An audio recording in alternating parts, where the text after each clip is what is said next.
Ada sebuah penelitian menarik dari Semeru Institute yang bilang kalau 87% anak yang lahir dari keluarga miskin, mereka akan tetap miskin ketika tumbuh dewasa. Penyebabnya, anak yang lahir dari keluarga miskin itu memiliki batas untuk mengakses kesempatan, kayak pendidikan berkualitas sama kesehatan gizi. Padahal dua aspek itu berperan penting untuk memperbaiki kondisi ekonomi mereka. Tapi yang gue heran adalah, kenapa kebanyakan dari keluarga yang berada di bawah garis kemiskinan, justru mereka bisa punya anak yang banyak, dan bukan cuma 2 atau 3 aja, bahkan bisa sampai 5, 6, atau bahkan lebih. Sebenarnya punya banyak anak itu nggak masalah ya, karena itu hak orang tuanya sendiri. Cuma yang gue mikir tuh, kenapa banyak orang tua yang untuk kebutuhan sendiri aja masih susah, tapi malah nambah anggota keluarga lagi, yang pada akhirnya mereka pusing sendiri, anaknya dikasih makan apa dan sekolahnya juga gimana. Akhirnya terjadilah kemiskinan struktural dari generasi ke generasi. Sebenarnya kalau kita ngomongin kemiskinan, itu adalah masalah yang kompleks untuk dibahas. Tapi di video ini, gue mau ngajak lu bahas salah satu penyebab kemiskinan yang selalu jadi omongan masyarakat, yaitu kemiskinan yang regenerasi dari generasi lama. Kemiskinan ini tuh sebenarnya kemiskinan yang disebabkan faktor eksternal dari si anak, karena lu aja nggak bisa milih kan mau lahir dari keluarga terlilit utang atau dari keluarga yang konglomerat. Tapi problem ini bisa makin parah karena faktor internal dari orang tua sendiri yang milih jumlah anaknya yang mereka punya. Karena yang namanya nama anak itu nambah pengeluaran. Kalau memang orang tuanya mampu untuk memenuhi hak anak-anaknya sih ya itu nggak jadi masalah. Tapi yang jadi masalah adalah ketika udah tahu keadaan terbatas, tapi malah nambah tanggung jawab. Nah di video ini gue mau bahas kenapa orang tua miskin malah milih untuk punya banyak anak. By the way, karena pembahasan ini cukup sensitif, gue mau disclaimer dulu bahwa video ini nggak melarang lo sama sekali untuk punya banyak anak. Justru gue menggunakan pengetahuan dan empati gue untuk memberikan pandangan dan cari tahu sebenarnya apa sih yang terjadi. So disimak sampai habis.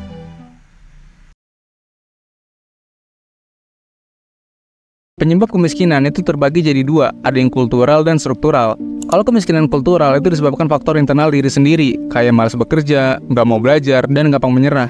Dan kalau kemiskinan struktural itu kemiskinan yang disebabkan karena faktor eksternal, kayak lingkungan, regulasi pemerintah, dan akses sumber daya. Ibaratnya kalau kemiskinan struktural itu lu lahir di pemukiman yang pelosok gitu ya. Sekolah pun jaraknya jauh, sinyal internetnya jelek, dan lingkungannya pun orang-orang miskin juga. Jadi bukan lu tuh nggak mau manfaatin sumber daya, tapi emang nggak bisa. Nah, itu kemiskinan struktural itu memiliki banyak keterbatasan, salah satunya untuk akses hiburan. Makanya kenapa banyak orang miskin punya banyak anak, karena mereka menjadikan hubungan seksual sebagai satu-satunya sarana hiburan yang mereka bisa. Kalau orang yang mampu itu kan mereka bisa nonton bioskop atau traveling untuk hiburan. Nah kalau orang miskin jadi hubungan seksual itu sebagai hiburan, karena nggak perlu keluar uang dan bisa dilakukan berkali-kali. Makanya nggak heran juga kalau banyak orang miskin itu memilih untuk nikah dini. Karena selain alasan itu juga, orang miskin itu kurang kesibukan berarti. Kalau orang yang mampu kan mereka bisa lanjut sekolah atau kuliah. Sedangkan kalangan miskin yang sekolah pun terbatas, mereka berpikir kalau udah nggak ada aktivitas lagi selain berkeluarga. Akhirnya mereka melakukan hiburan itu tadi. Cuma problemnya adalah, pernikahan ini mereka itu nggak dibarengin sama edukasi seksual dan finansial, yang mana itu ilmu paling penting dalam berkeluarga.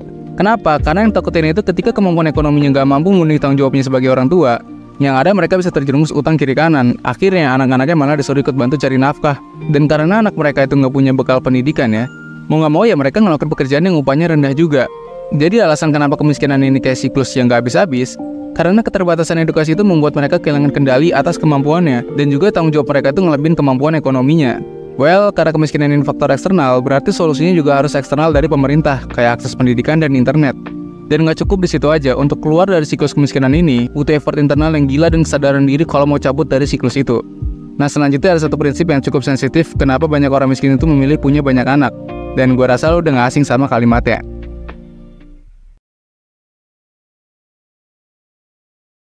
Banyak anak, banyak rezeki. Ini kalimat yang dipercaya banyak orang tua di atas kita. Tapi sebenarnya prinsip ini benar gak sih? Well, kalau ngomongin prinsip, sebenarnya ini menyangkut kepada kepercayaan. Dan gue gak akan bahas dari segi kepercayaannya, karena itu hak masing-masing mau percayanya gimana. Tapi gue akan mencoba membahas dari segi ilmiahnya. Singkat cerita, gue tuh pernah ngobrol sama salah satu orang tua di angkringan. Dan orang itu kebetulan yang punya angkringan itu anyway. Awalnya ya, karena kita punya minat yang sama di bisnis, kita tuh sharing tentang bisnis lah. Dan sampai pada akhirnya arah obrolan gue tuh mengarah ke pertanyaan, bener gak sih banyak anak itu banyak rezeki?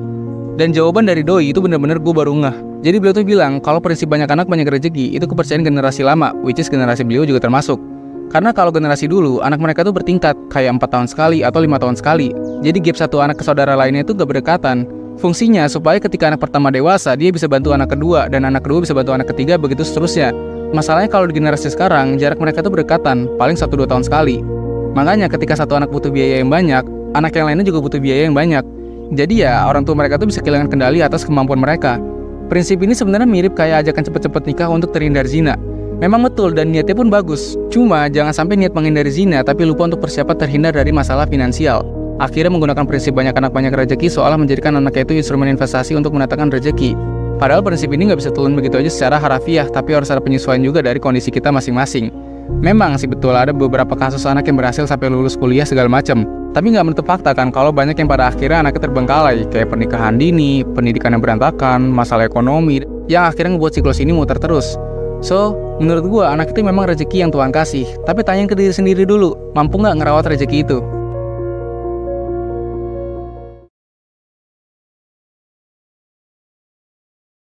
Anak orang kaya itu bisa memperbesar peluang keberhasilannya lewat uang orang tuanya.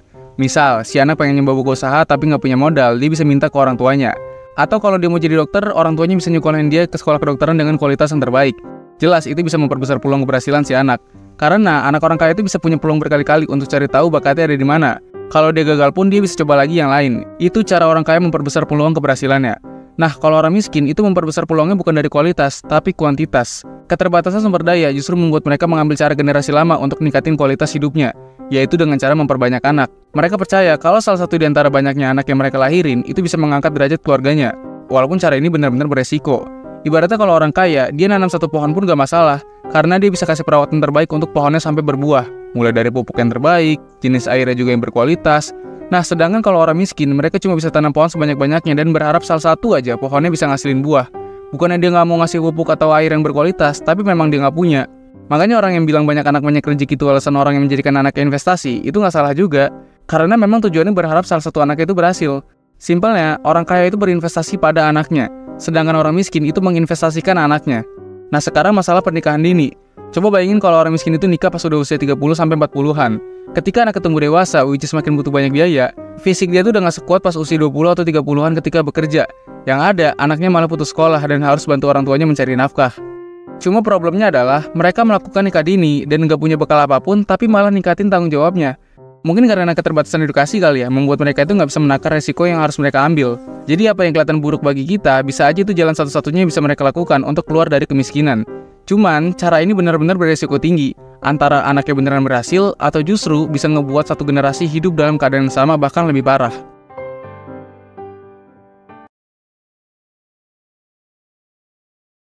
Kalau ngomongin kemiskinan, sebenarnya penyebabnya kompleks banget, dan gak cuma masalah jumlah anaknya aja. Bisa karena mindset, regulasi pemerintah kayak peperangan, dan masih banyak penyebab lainnya. Tapi masalah banyaknya anak bagi orang miskin ini selalu jadi kambing hitam atas kemiskinannya. Padahal sebenarnya orang miskin itu bukan karena banyak anak, tapi karena memang dia udah miskin duluan, terus dia milih untuk punya banyak anak dengan alasan-alasan yang gue bahas tadi. Padahal keputusan ini berisiko tinggi. So, salah atau nggak punya banyak anak? Gue nggak bisa bilang salah atau enggaknya ya, karena ini menyangkut hak pribadi. Tapi menurut gue, cara yang dilakukan generasi lama untuk meningkatin kualitas hidup dengan cara punya banyak anak, ini cukup masuk akal sebenarnya. Kita nggak bisa cuma sekedar ngejudge begitu aja, karena bisa jadi mereka nggak punya pilihan lain. Cuma yang jadi masalah itu adalah ketika kewajiban dia atas jumlah anaknya itu melebihi kemampuan ekonominya. Nah, itu yang salah, yang ada anaknya malah terbengkalai. So, penting banget buat ngeliat kemampuan ekonomi lu dulu sebelum menambah tanggung jawab lagi.